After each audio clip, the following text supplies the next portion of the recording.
Hey, welcome everyone to another episode of Keto Chat. I'm your host, Carole Freeman, and today, oh my gosh, we were chit-chatting because I'm here with my good friend Sally Norton, Sally K. Norton, and so I'm excited. We're gonna get a little. We'll try to be official here because we're trying to catch up. We haven't been able to see each other in a while. So, Sally K. Norton is I'm just going to say you're like the current world's expert in oxalate toxicity. I don't know if I'm going to just crown you that designation right now. That's in my mind. So we're going to talk all about oxalates, what they are, how they accumulate in our body, how some of the most things we've been told the most healthy for us actually probably aren't the most healthiest, and wherever else this journey takes us. But welcome, Sally.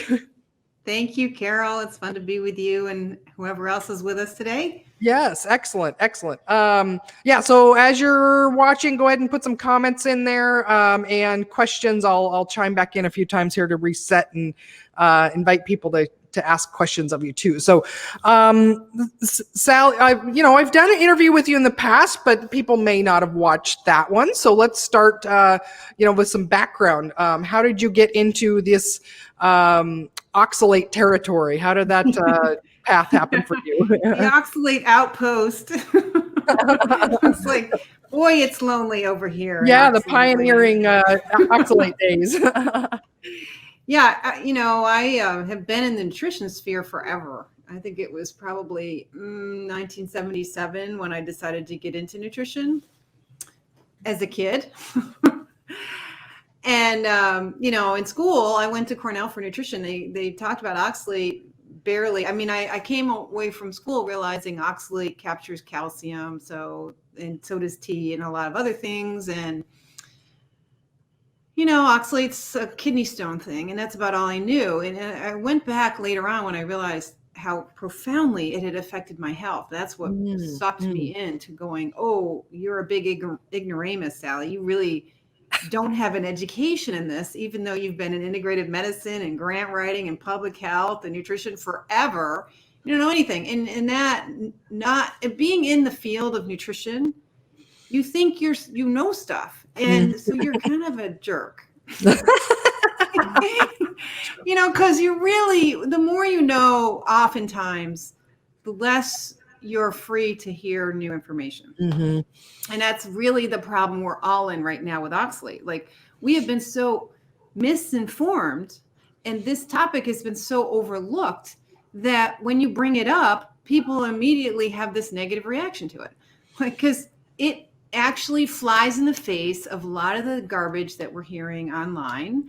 And in the general sphere of nutrition has been moving towards, any amounts of any old plants in huge piles is going to be great for you. It doesn't matter if it's a plant and it's not covered in canola oil and trans fats, you're cool. Just have all you want. And the more you have, the better. It turns out, no, that is not true.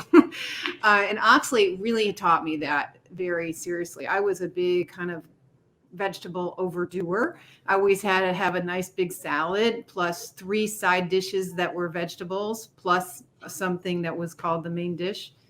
And I've been way overdoing the vegetables and the plant foods for a long time. And I paid a terrible price for that. I mean, I started having problems as a kid and never connected it to my love of home cooking and rhubarb crisp from the backyard and liking peanut butter or anything like that. And now I realize that, wow, we're not being careful curating what we eat. We have such kind of vague and crude ideas about foods that we don't realize when we're eating a toxin and when we're eating something that's metabolically appropriate for us. In terms of, something you eat chronically over and over again, our daily staples, so many of them are now these foods that are full of these plant toxins. And oxalate is a plant toxin that has a lot more profound effects down at the cellular level, screwing up your immune system and your mitochondria and your connective tissues and your vascular system. And then ultimately taking those of us who keep abusing them, we end up with some form of sets of autoimmune diseases, connective tissues falling apart, fibrotic problems, organs start being taken out. You can even have vision problems and lots of arthritis and joint problems and osteoporosis and, skin problems, digestive problems, neurological and mood problems. Like, okay, so when you're messing up your cells at the mitochondrial level, day in and day out, you're taking in a poison that plants produce for their own reasons and for their own self-defense, day in and day out, it starts to add up to something that can get quite serious. So let's do the record scratch part right here, because I know there's going to be a ton of people watching this that like plants are toxic, like plants toxins, like how can plants be bad for us? We're supposed to eat 47 servings of fruits and vegetables a day. So let's start there with this basic concept, because this is really, really hard for most people to wrap their brain around, that plants could ever be bad for us. Yeah. Because we're all being told right now we're evil. We're trying to kill the planet if we don't move towards a high plant-based diet. So let's cover this topic a little bit of the plant talk. Hour talking about that issue too. Yeah. So if you're a plant, you're planted in the ground. Now, some of plants are clever enough to have thorns, but even the thorny rose still gets picked. Right? And some of the self-defensive plants are more obvious like that. So I put one on my Facebook Live because some herbalist had a beautiful picture of a leaf that had like 2-inch barbs on the leaves themselves. Now, you don't usually see things quite that sizable when plants are often defending themselves from funguses and tiny insects and aphids and small animals that are eating them. And they put in there, actually, plants designed the first arrow of warfare. Okay, so a lot of plants will produce these bundles in their cells of basically sets of toothpicks with double pointed needles that are very fine, in bundles, like hundreds of them in these vasculars, and they're really designed to be puncturing the cells of things that break up their cells. So when you damage or chew on a leaf, you can be releasing these needles, and they're in the like fluids of the plant. And we see that in plants we know are toxic. I mean, if you think about plants and you go to the plant store and you go buy plants, almost none of them are edible. Or if your kid ran outside and ate the berries off your front bushes, would you be okay with that? No, because they might be yew berries that would kill them. Or even chocolate, you give chocolate to the dog, and the theobromide in the chocolate can kill your dog, depending on your dog and the situation, whether you're running to the vet and spending $200 to have the stomach pumped, or what would if the dog got on the counter with your chocolate chip cookies, that could be expensive. And that's because plants are full of many thousands of chemicals for their own purposes. And some of those purposes include self-defense. So plants, the only reason they're still here and haven't been herbivored into oblivion is because they're toxic. So it limits how much a cow will eat, which ones the cows will eat, which ones the insects will eat. And it turns out that's why Swiss chard and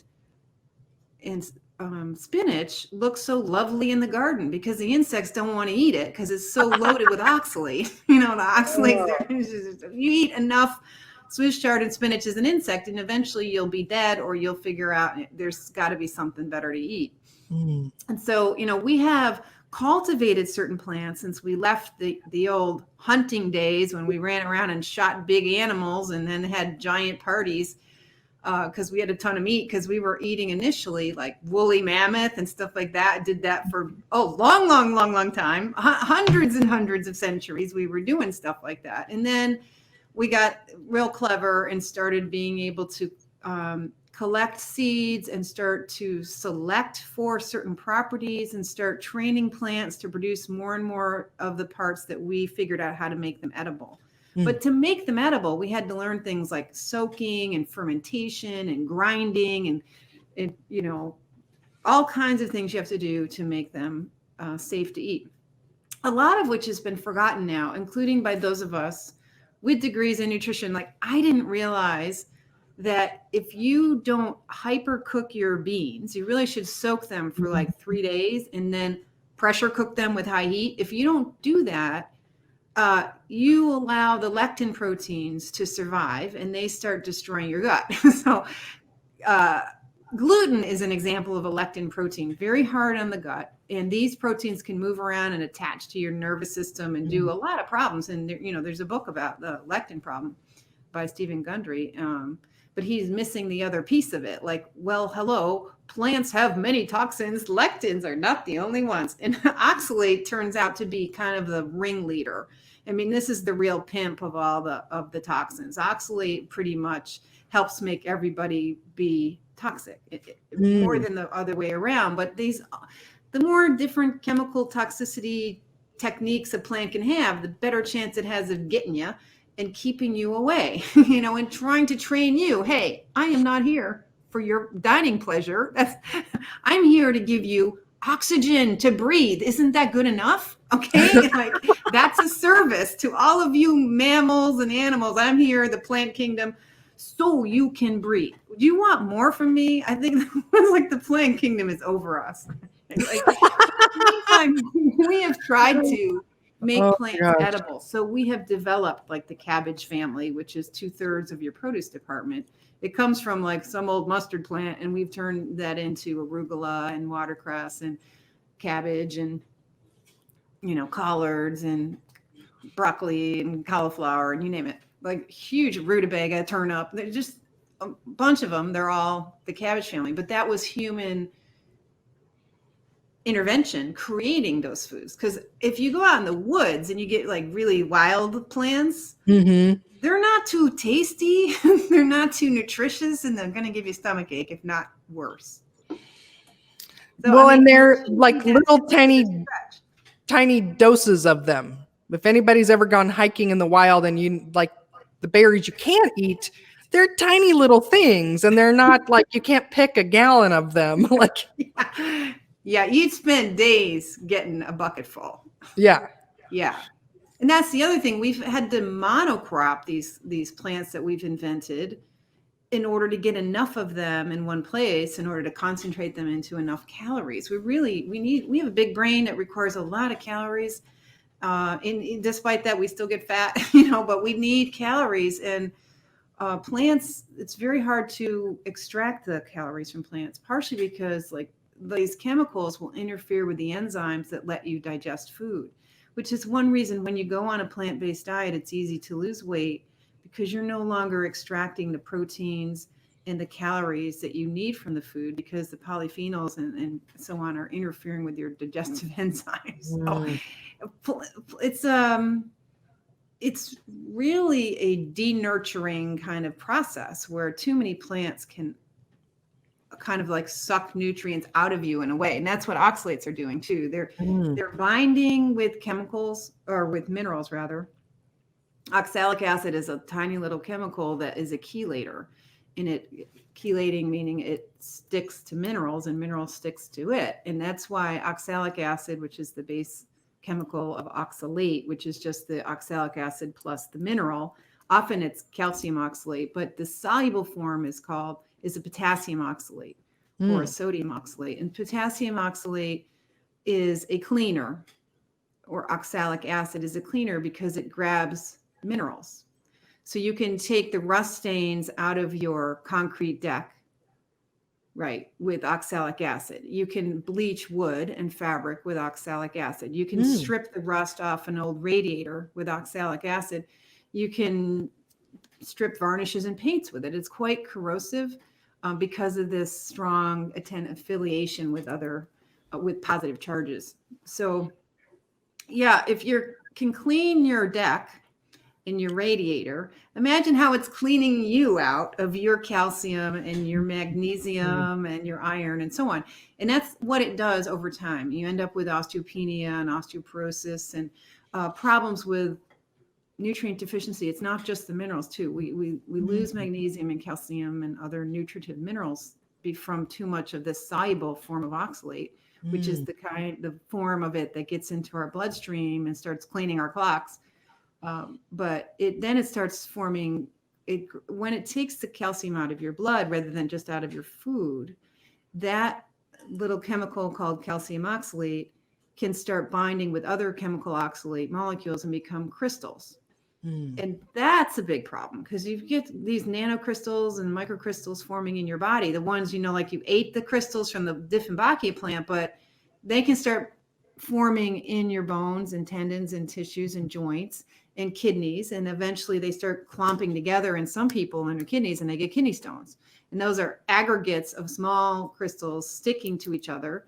And that happens in people who aren't producing enough anti-clumping proteins and citrates. Their bodies might be a little too acidic, and they might have a genetic tendency to be a little bit sluggish in producing these many anti-clumping proteins. So some people, 12, 15% of people are inherently vulnerable to oxalates becoming kidney stones. But the rest of us produce a lot of anti-clumping proteins, and we don't get the kidney stones even when we eat a lot of oxalate. So that's confusing to the researchers, or used to be for a while. They used to think, well, it doesn't matter.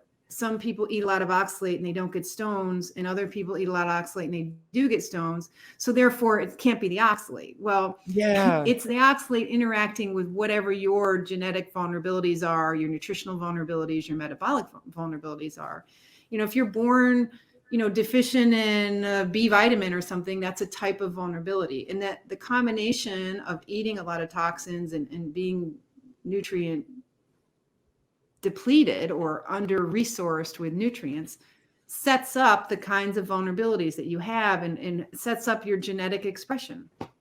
And one of the things oxalate will do is turn on the genes that can can transform a muscle cell into a bone cell. So that's how you get oxalate turning your arteries into calcified arteries. Because you change the genetic expression, you turn the muscle cells around those arteries into bone producing cells. And if too much of that's going on, you get calcified. And then, so you can get calcifications all through the body. You can get fibromyalgia, calcified, damaged muscle fibers. And interestingly enough, one of the things that turns that on is the proteins your kidneys and other cells make when there's too much oxalate in the body. So you turn on the production of these anti-clumping proteins, which I do beautifully. I never will get kidney stones because I've been eating oxalate like crazy and peeing it out like crazy. You can see it often in cloudy urine. When you're really high in oxalate, you'll get these cloudy urine episodes. And that's often the crystals that you're peeing out, which everyone pees out, crystals of oxalate. At some point, almost every day of your life, you're peeing out millions of little bits of oxalate. But when you're really doing it a lot, you can start seeing cloudy urine. So anyway, this can go on, but I'm producing something called osteopontin, which is one of these anti-clumping molecules that helps to turn on that calcification process and helps to create fibromyalgia. Okay. And so in fibromyalgia, there's an example of an autoimmune disease that goes along with like migraines or pain or digestive problems and fatigue. Well, these crystals are getting set up in your tissues, which tells the immune system you got particles and enemies hanging around that got to go.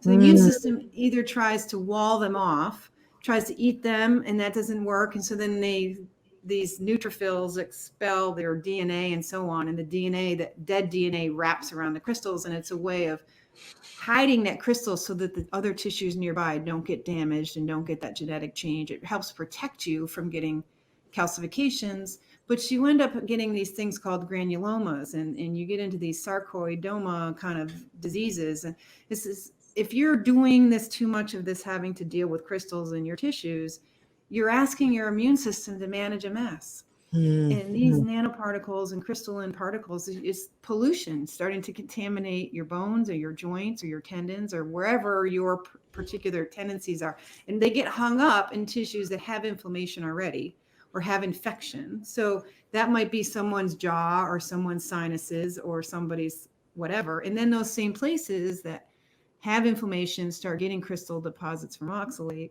become really prone to chronic inflammation and infection. So there's this kind of vicious cycle where you got an unhappy immune system that's turned on all the time, and yet you've got chronic either like yeast or molds or sinus or candida,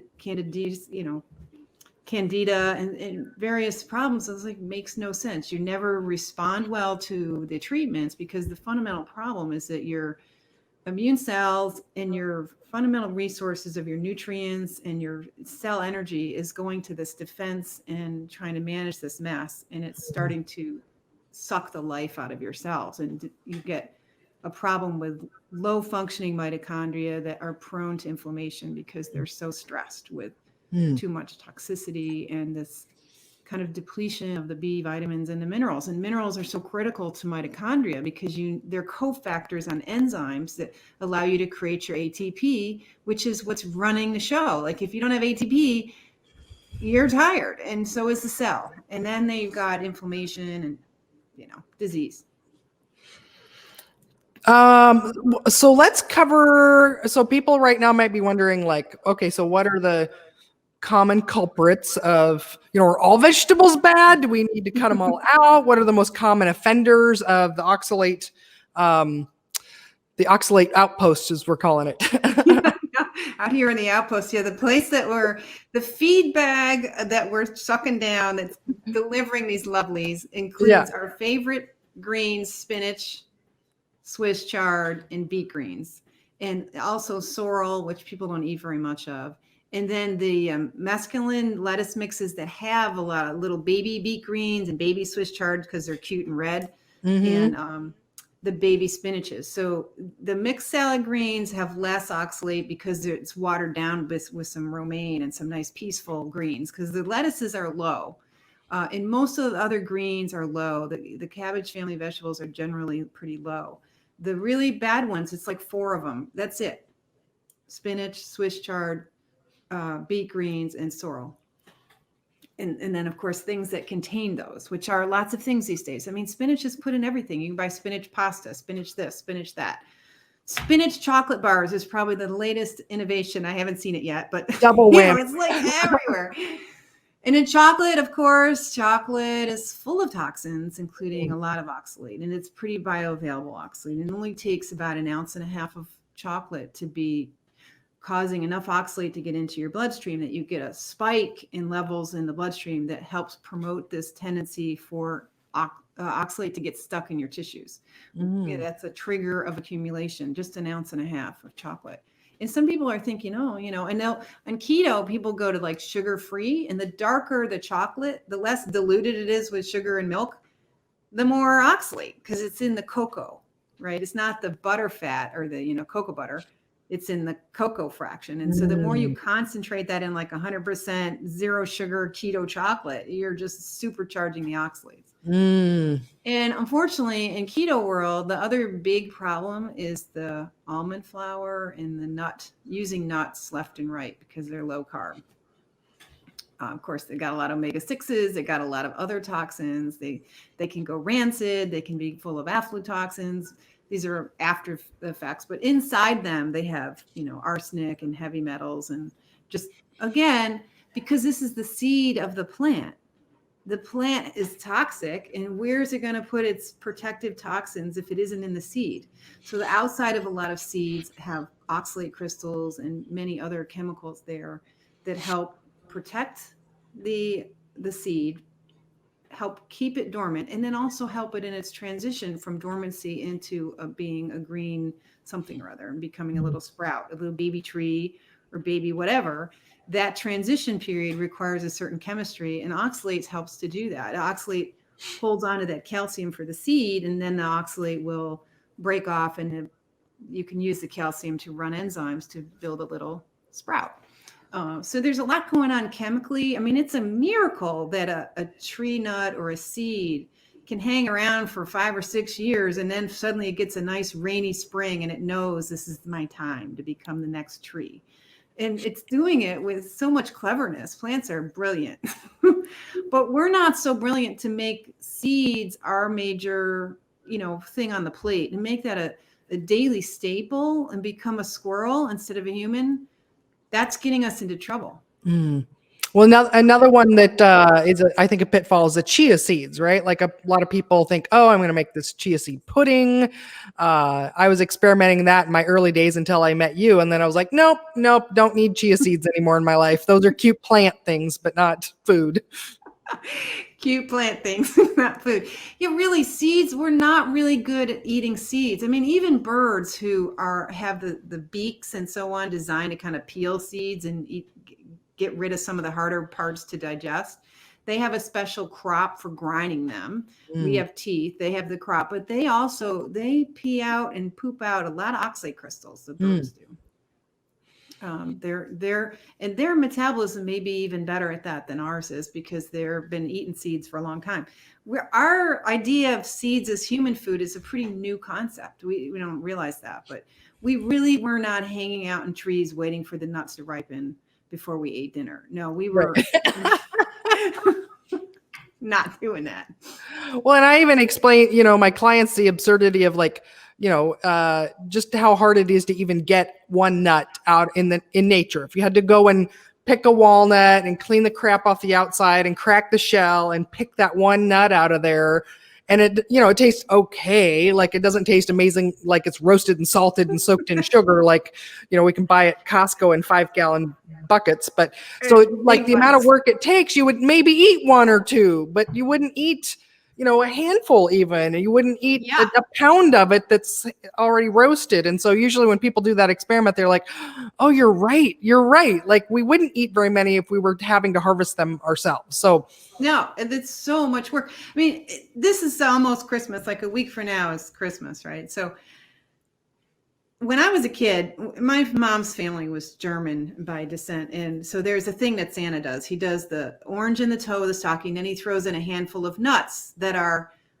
they're the whole nut in the thing. Yeah. And Santa, for 5 kids in the house, could buy 1 2-pound pack of whole nuts. And that was enough for the entire family, because when we're all hanging around with our nutcrackers, passing around the nut pick and the nutcrackers and going, hey, Mom, can you get this nut out of here? I've just been working at this for 10 minutes. Could you help me? Like, it's a project to get the nuts out. And Brazil nuts, a lot of them went in the garbage because their shell's so hard. You need like a massive rock on a bigger rock. It just isn't practical at the dining room table. Same thing at my grandparents' house. I remember they wouldn't put them in the stocking, but I remember, you go over and the coffee table had the big bowl of non-shelled nuts and the nutcracker and the pick, right? And all that. And it was like, maybe for a fun little project as a little kid, because I'm bored by the adults talking, I would try to crack one open and pick it out. But it was just like, that wasn't worth all that work. And it didn't even taste that good. So they just would sit there, right? Sit there and get stale. Yeah. And human beings for a long time, even before we're really great hunters, if some other animal took down some animal for dinner, we would go scavenge the rest of it. That's a lot easier than cracking open a nut, and you've got a fire going anyway to stay warm. So sticking the leftover leg of whatever poor animal that other animal was eating in the fire just was really easy and practical, satisfying, nutritious, and it made a lot of sense. And so our metabolism is more set up for that than hanging around and waiting for the nuts to fall out of the tree or figuring out how to process them. That's technology that's allowed this to happen. And technology is taking us into places that is too far afield from what's really supporting long-term health. Yeah. And we've gone through this period of, fat's bad. Salt's bad and meat's going to kill us. We've been told all these wrong things. And so the only thing left to eat were fruits and vegetables. And so the American way is, if some is good, more must be better. And so then we've created all these ways of trying to choke down really highly concentrated forms of plants, aka oxalates and plant toxins, right? So we've got if some spinach is good, let's make a smoothie of it and take 5 pounds of spinach and drink it down. Or like if almonds are better than white flour, let's puree it and put it into a flour or almond butter and then eat 2 cups of that a day. So we've come into a time where people are starting to have a lot of these symptoms of this and they don't really know what it is. And I want to acknowledge what you said about how there are genetic differences. So some people may be able to eat this stuff and not really notice any differences, but other people are going to have a lot of symptoms. And I want to talk to you about next about, so I've noticed this in my own clients, is some of them that seem to, likely or genetically predisposed to this, is that as they clean up their diet, as they transition to keto, they're actually eating much healthier foods and in better process for their body. They start to have these flare-ups. They have these oxalate symptoms. And I've referred them to you when I see the kind of the picture. Basically, if they don't feel better within a few weeks of doing keto and they're starting to have flare-ups of pain and things like that in different areas, I've recognized, like, okay, I'm going to send them to Sally because I think this is what's going on. And so, for example, the ones that I've noticed is, maybe they're having joint pain flare up, which typically gets better on keto, or they're going to have just random like body aches and pains that they don't really know what's going on. Another one more recently was a lady would have she'd tried to do keto on her own, had the same issue, and then when she started with me, the same thing. She had like a pancreatic flare up. And so her doctor told her it was, the fat's bad for you, you need to stop that. But I was like, I think this is just a sign of like oxalate toxicity detox. And so long explanation of, can you talk about how it is, like, why is it that when we start to clean our diet up, we may get some of these like detox symptoms of oxalates? Yeah. So this is so important. I think this is the heart of the matter and why I'm doing the work I'm doing. You made the point of, the more you could go toward a healthy diet that makes it could be higher in oxalate because you're doing more spinach or more almond bread or something like that. And it's great. You're not doing Coke anymore, Coca-Cola and sugar drinks and all this blue cupcakes and, Pop-Tarts and garbage that people literally try to live on and become this big addictive problem. So yeah, great. Move over to some whole foods. That sometimes you go to whole foods and you go into high oxalate foods and it can make you feel worse. But even if you went to a low oxalate diet, if you're suddenly now getting nourished, getting the energy you need, and you're not adding more oxalate, it doesn't take long for your body to go, oh, this is my chance to clean house and get stuff out of here. And unfortunately, if you have grown up on high oxalate foods, which by the way includes potatoes, that's potato chips, baked potatoes, potato soup, French fries. And now, for the last 10 or 20 years, people have been going out to eat at lunchtime or dinner many days of the week. And your side dish of choice is either fries or chips or baked. Like, we're eating potatoes way a lot. And really, we invented them like in the 1950s with the commercial potato chips and the commercial French fries. And now we think they're food. Just like the idea that pizza is food. We've been doing it long enough for people to actually think that's food. That was meant to be like a treat or a dessert or a snack between meals, not a meal. Because of course you combine high fat and white flour, and that's not a good idea. So yeah, the problem is if you've been around on this planet eating peanut butter or potatoes or any chocolate, basic stuff, chances are you've got this oxalate accumulation somewhere. It could be your teeth, your sinuses, your bones, your joints, your thyroid gland. Something like 85% of us have oxalate crystals in our thyroid gland by the time we're 50 years old. That means everybody, right? We're all filling up with oxalate. When you stop eating this stuff, if you've got enough nutrition and energy and B vitamins, your body will start trying to remove that. Well, that is also an immune system event. So the immune system has to come along and try to get this stuff out of there. And then it's got to break it down from this, I mentioned before that the body will try to sort of mask it and hide it. It wraps it up in dead DNA and dead cells and makes it quiescent and quiet. So you can have no symptoms whatsoever and be filling up with oxalate crystals. We see this in the genetic form of this disease. Okay. So someone can have an oxalate production problem in their liver where they're producing way too much from a genetic defect. Very rare disease, very rare, but you probably could have subtle versions of this. And we know if you're deficient in B1 and B6, especially B6, the chances of you overproducing oxalate, because it's also a metabolic byproduct, which is why you're always going to pee out oxalates.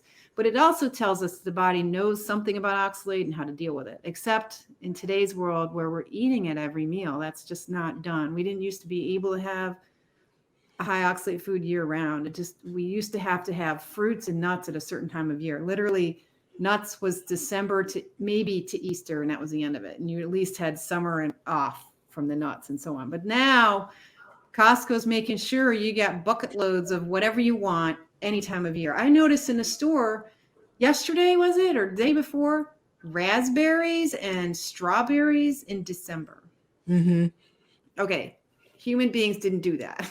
As you mentioned, you're out in the woods, you get this many a few little berries you can fit in the palm of your hand because it happened to be June.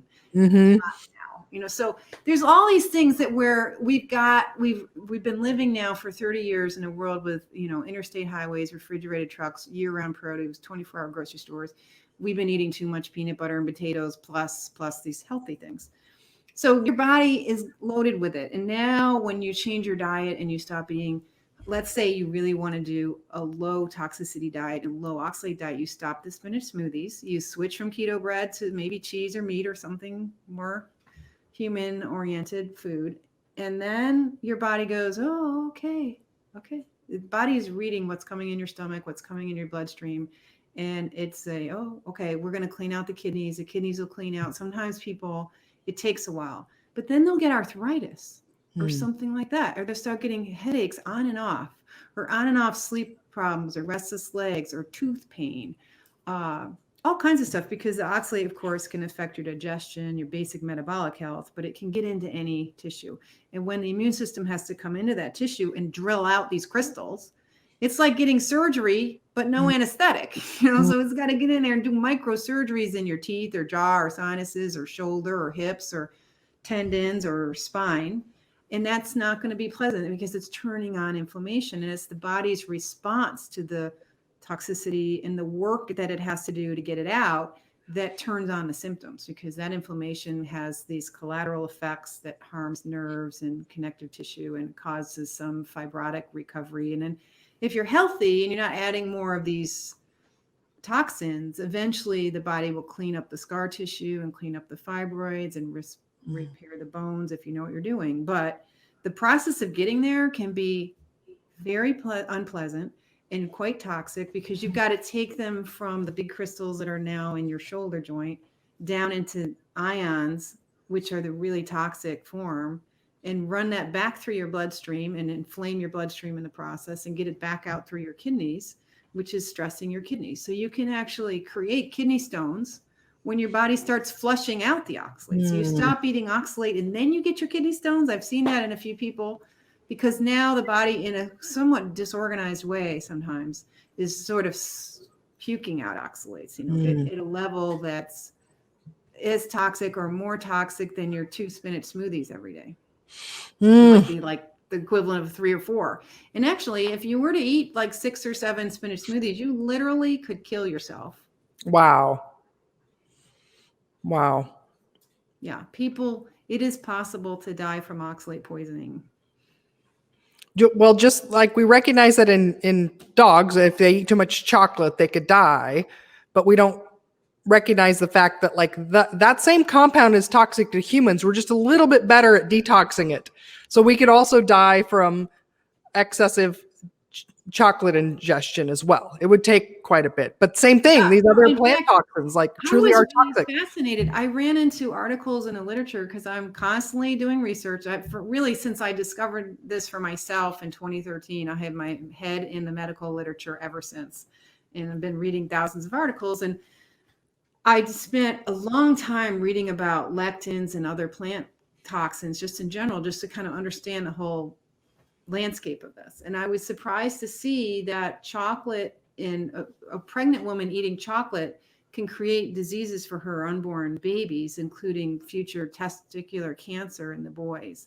Wow. And male-formed penises and stuff, which is very common now. Actually, to have the urethra and the penis not be quite right, and little infants need surgery. And this comes from poisons like the plastics and all the food, and the plastics in general, and things like theobromide in chocolate is quite toxic to fetuses. And nobody, I don't think pregnant women get warned, hey, you should not be picking out on chocolate while you're pregnant. Yeah, no sushi or brie cheese, but go ahead and have all the Reese's peanut butter cups you want. Yeah. It's truly our nutrition advice is not good. We have a lot to get it together. Unfortunately, there's a very strong certainty about, oh, vegetables are great for you in every department, whether it's mainstream medicine, whether it's the DASH diet or the keto diet or the whatever. Everybody thinks you need to do more and more vegetables. And if you don't distinguish the difference between romaine lettuce and spinach, that's a very dangerous piece of advice. It's just too crude and not really. We just haven't wanted to notice the plant toxins. It just hasn't been cool in our minds and culture. So both at the science level and then the interpretation level, and then now in the cultural level, there's been a long pressure to promote plants as noble and moral for 200 years. There's been a long history of this. Oh, yeah, it goes back at least. What's that movie with about Dr. Kellogg and his sanitarium that he started? I think it's Matthew Broderick that's in that one. Have you seen that? I have not seen that movie, but I have read all this stuff from way before the Kellogg era, and he picked it up from Ellen White and her husband, who founded the Seventh-day Adventist Church. He was a Seventh-day Adventist, and as a 12-year-old boy, he was helping to lay the type for the books they were writing. And Ellen White was very productive as a writer. She wrote and wrote and wrote and wrote, and she taught people all kinds of fabulously weird ideas.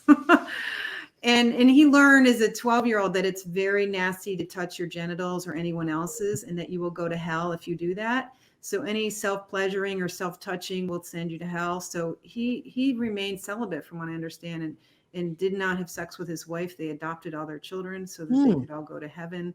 And he spawned off he had the sanitarium in the Kellogg Sanitarium in Battle Creek, Michigan. The Battle Creek Sanitarium became the Kellogg's company that his brother, spun off the cornflakes. They were developing cornflakes and these high brand, or actually it was initially very refined grains, because they felt like the infirm people, sick people, had to have simple carbs and simple, highly processed things. So they developed the cornflakes, which were really popular with the guests at the sanitarium and became this big product. But the sanitarium grew and grew. He attracted presidents and the fancy people. And so he was a very fancy spa. He made a lot of money, and he used students, nursing students and medical students, who could come work there for free because they were interns, right? So he could make it a very profitable thing. And with that profit, he formed a nursing school, a medical school, and all these spin-off things. And one of his nursing students founded the American Dietetics Association. She was also a very rabid religious Seventh-day Adventist vegetarian, and that was who founded the American Dietetics Association. So right from the birth of nutrition, it came out of this moneyed, affluent elites telling everybody that you should eat garbage food, and that's better for you because it'll keep you from going to hell. Yeah. Well, it hasn't worked yet, so. Yeah, but see, the moral tinge on this is, the religious moral tinge that somehow eating meat gives you carnal desires, and if you eat meat, you'll masturbate, and then you'll go to hell. So you better not eat meat, was kind of the underlying theory of that. And we're doing the modern version of that. If you eat meat, you'll send the planet to hell, and we'll all burn up. Yeah. Yep. But that's not true. I know. Yeah. Oh, we've turned the ship around in some ways about nutrition, but then it's like, no, it's going too far the wrong way too. We got to keep doing these course corrections, and we've got a lot of work to do about, like, it's so confusing, right? People are so confused about, like, okay, so if too many plants are bad, what's the option? So a little bit it's for some people, and I want to talk now about, because we might have made some people a little bit worried, like, okay, wait, so if I clean up my diet, I might have these horrible, like, aches and pains in my body. Like, should I just keep eating the Pop-Tarts? Like, is there hope for those people to be able to detox and get to the other side and, feel better? And well, hopefully most people, when they get their nutrition straight and they are getting the B vitamins and they're not eating a lot of high oxalate foods and plant toxins and kind of overdoing the bran and all that stuff, their body's pretty much, then that's when their arthritis finally clears up, or their weird eye problem, or their, they always thought they were prone to something or other, and that usually clears up. So I think most people have a pretty easy time of it, where suddenly their carpal tunnel or their aches and pains or their somewhat restless nights mostly get better. But there'll still be a background process of your body cleaning out. And when it's doing that work, it will add inflammation and you'll get little flare-ups of minor hip pain or, even a couple, it's kind of like gout. So people with gout, and gout is, there's an oxalate gout. I mean, people think of gout as uric acid, but gout is this gouty arthritis that usually is periodic and it lasts a few weeks and then your immune system turns off. And there's like 5 versions of gout, but everyone's kind of forgotten about oxalate gout and the other non-uric acid gouts. But again, what happens there is somebody will get these periodic flare-ups for 2 weeks where some body part is so dysfunctionally painful and swollen they can barely use it and they need a crutch or something, and then it resolves on its own because the immune system is trying to clean out something and then it realizes this isn't working, and then it sends out these enzymes. It breaks up the cytokines and the things that have been promoting this inflammation. It just shuts it all down and then you're fine again. So you get this with oxalates where it'll turn on a crystal and try for a while and then it might stop. But some of us who are really like grew up on not only the peanut butter, but also the rhubarb. Rhubarb is one of these really high oxalate foods, worse than spinach.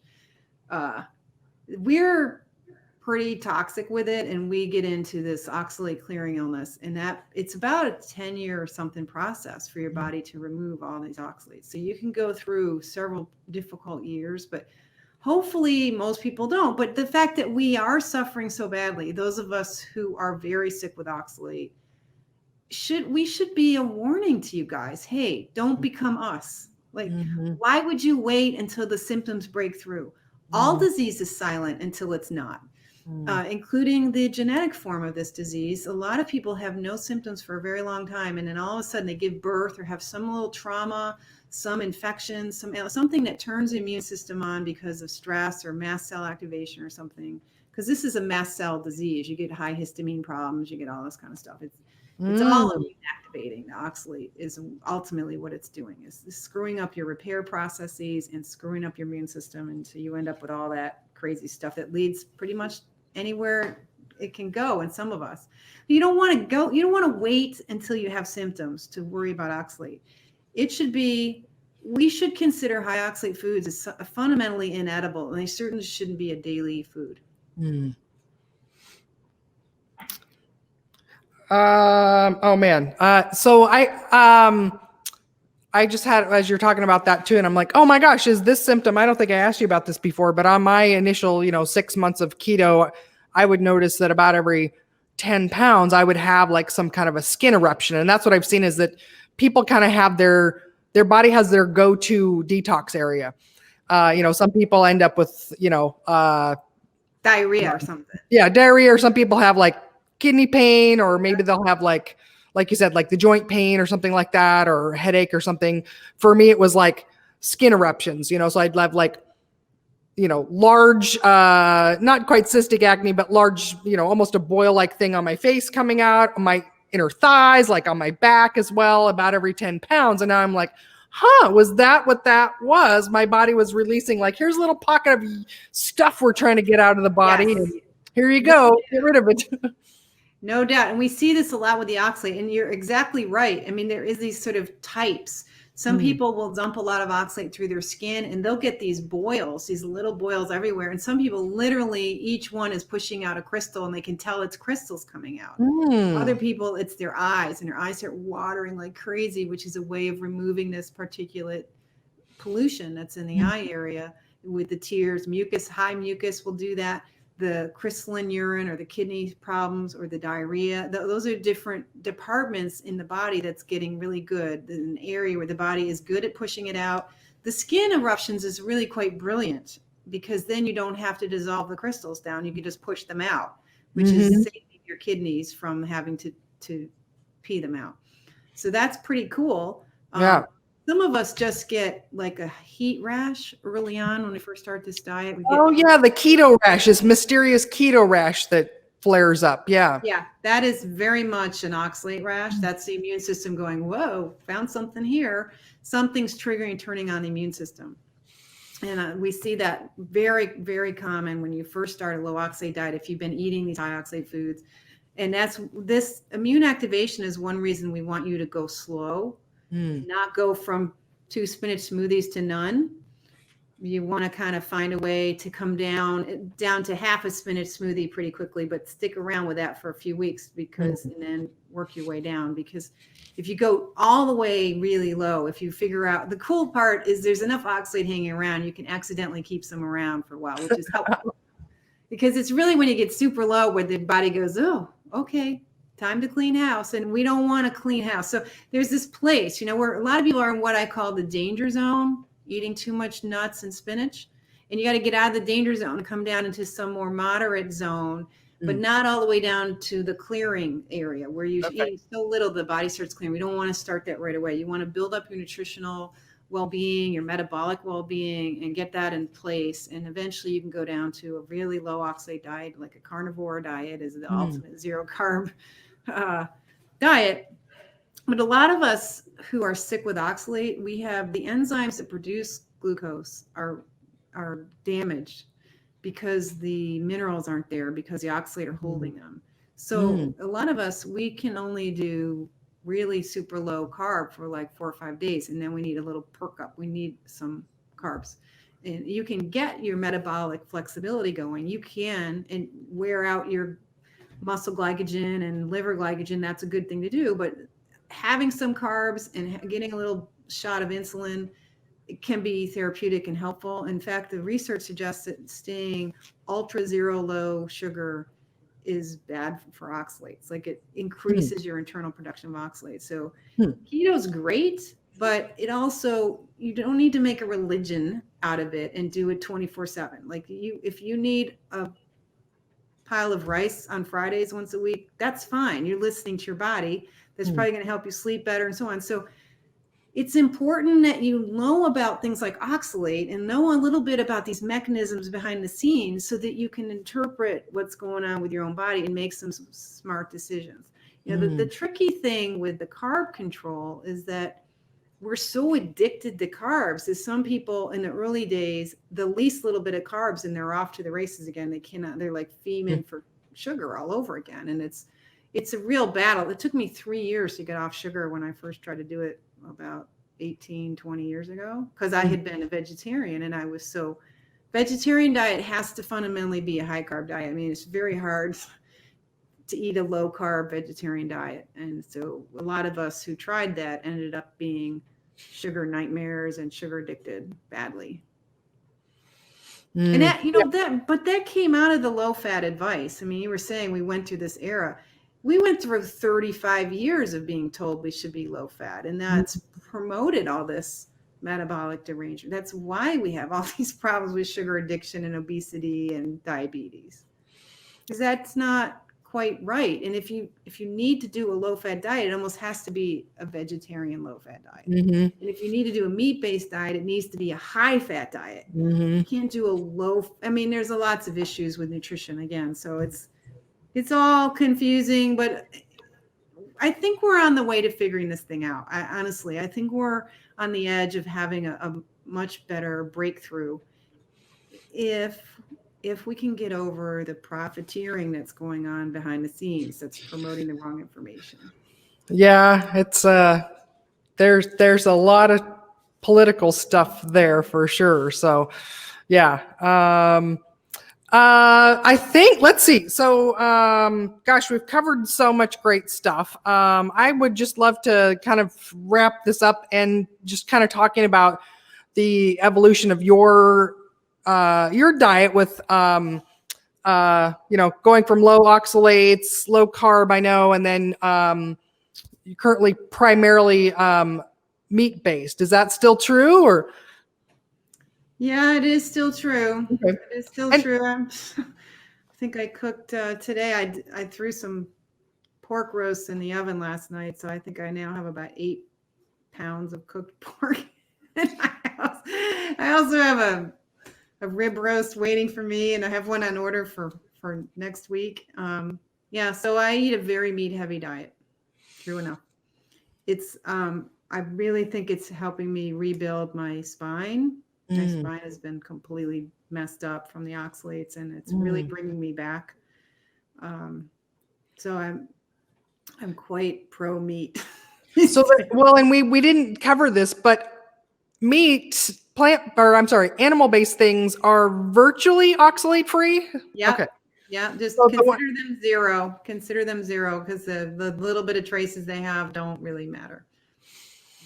Yeah. So that's a really interesting thing. The folks who are doing this all meat diet, which is just considered bizarre by mainstream people, are the ones who are discovering this oxalate thing, because a subset of them, I wish we knew the numbers. Like, is it 20%? Is it 15%? Some subset of them get into big trouble pretty fast with oxalate clearing, and they got crystals popping out, and they got weird symptoms, and they're having panic attacks and just all kinds of stuff, because behind there was this oxalate toxicity disease that you don't notice until you get off the stuff. So a really good test of whether you have an oxalate problem for real is to go on a low oxalate diet, or get there in a smart way. Don't just jump off what I call the high diving board. You know, instead of jumping off the high diving board of spinach smoothies, keto bread, and dark chocolate every day, start cutting those out, and then gradually learn how to get on the low diving board and jump into the pool of low oxalates from a little elevation. That's the time to go down. So, but yeah, the keto or the carnivore world has done a great job of going, oxalates are a thing. And so it's a big conversation there in the carnivore world. Yeah, because I know the people that follow that way of eating, they just feel better, and most of them have tried low carb and or keto as an interim, and then they've gotten carnivore curious and done a trial of it. And most of the ones I've heard speak say that I just felt better. So I went back to my low carbish ways after my carnivore trial, and I didn't feel as good. So I just keep doing what feels best for me. It may not be right for everybody. And as you pointed out, like, it isn't something you probably should just start from vegetarian green smoothies and go 100% carnivore. That may not work very well, but for some people, they find it does help them feel the best possible. And see, what's, I think, the biggest innovation that I noticed is that once you go low oxalate, your body will tell you what you can eat, what you can't eat. It's your ability to know what's working for you is much better.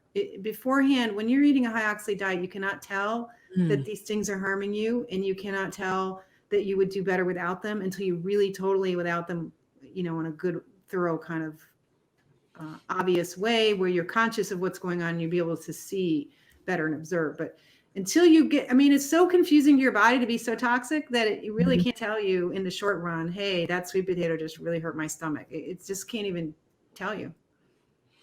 But once you go carnivore and you've cleaned out the plant toxins in general and you start adding them back in, you will get some messages that will be hard to ignore.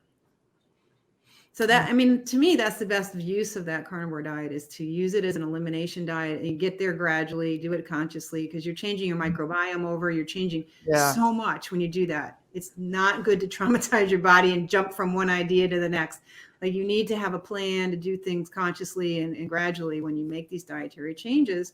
Otherwise, you're just going to hurt yourself more. So take a deep breath and learn more before you jump, All right. Well, I think it's almost time to wrap this up. Any last parting words? Anything else you were hoping I would ask you about this time, Sally? You and I could chat forever about all kinds of things. I think, unfortunately, the nutrition world has gotten very politicized, and people are very hung up on their school or belonging to a club. And I'm not a club person. I don't belong to any group, any label. I've just been studying oxalate like crazy and trying to let people know this is a possibility. If you have health issues and you can't figure it out, your doctor says you're crazy, the things that you go try to do to help you maybe help for a week or two, and then you realize it's not working. So you've been to every chiropractor and every acupuncturist and every this and that, and it's not really working for you, then you need to be studying what's on my website. If it's nothing's working, oxalate, the chances are that it's oxalates. I would put a 90% guarantee on that. So come to my website, learn about oxalates. There's free stuff there. I've got free information on, Facebook and Instagram, and I've got an inexpensive PDF cookbook that teaches you about the low oxalate diet and gives you, 180 recipes. It has a mostly low carb. There's like 2 or 3 rice recipes, and the rest is all low carb. Eggs are relegated to a small chapter, and it's very allergy aware. It's gluten free. It's all this stuff. So if you feel like you have to thread this needle, you can't eat gluten, you can't eat beans, you can't eat this, you can't eat that, everything's bothering you, my cookbook can help you with that, because I'm like that. Basically. So I figured out how to cook around all that mess. Is there a book in the works, Sally? Is that? I'm working on my manuscript. I'm hoping to get it into Random House in early January, and then we'll be fluffing it up and doing all the polishing and, deciding for sure what images and getting it all set up. So by this time next year, there'll definitely be a book out there. And I'm really hoping that everybody will make a point of getting a couple of them and sharing the message, because this needs it needs all of us to kind of share this information, because a lot of us are unnecessarily hurting our children, giving babies smoothies and keto bread. And, very popular people online are showing how you could make gluten-free almond whatever and give it to your 1-year-old child. I think that's not Yeah. Excellent. All right. Well, Thank visit you, Carole. It's so fun to be with you. I love you it. too. I'll put links to Sally's website below, and her PDF and cookbook. We'll put that all in the notes below. So thank you all for watching. Just to recap, oh my gosh, I can't even recap everything we've talked about. Plant toxins, why more plants are not necessarily better and probably worse for your health than you think. All the myriad conditions that could be related or signs of oxalate toxicity. We talked about how when you clean up your diet, you may experience worse symptoms, and some of the most common foods on keto and otherwise that are really high in oxalates. Less of those initially is probably better for you, and then transitioning towards those. And how to know, you gave a very short synopsis of how to know if you may be suffering from oxalate toxicity. If you've got all these random symptoms, you've seen every practitioner you can see, and they can't figure out what's going on, it may be oxalate toxicity. So thank you again for being here, Sally. It's always a pleasure. Thanks everyone for watching. If you've enjoyed this, give us a thumbs up, subscribe, hit the bell for all the notifications for future episodes. And thanks for watching, everyone. Bye. Bye.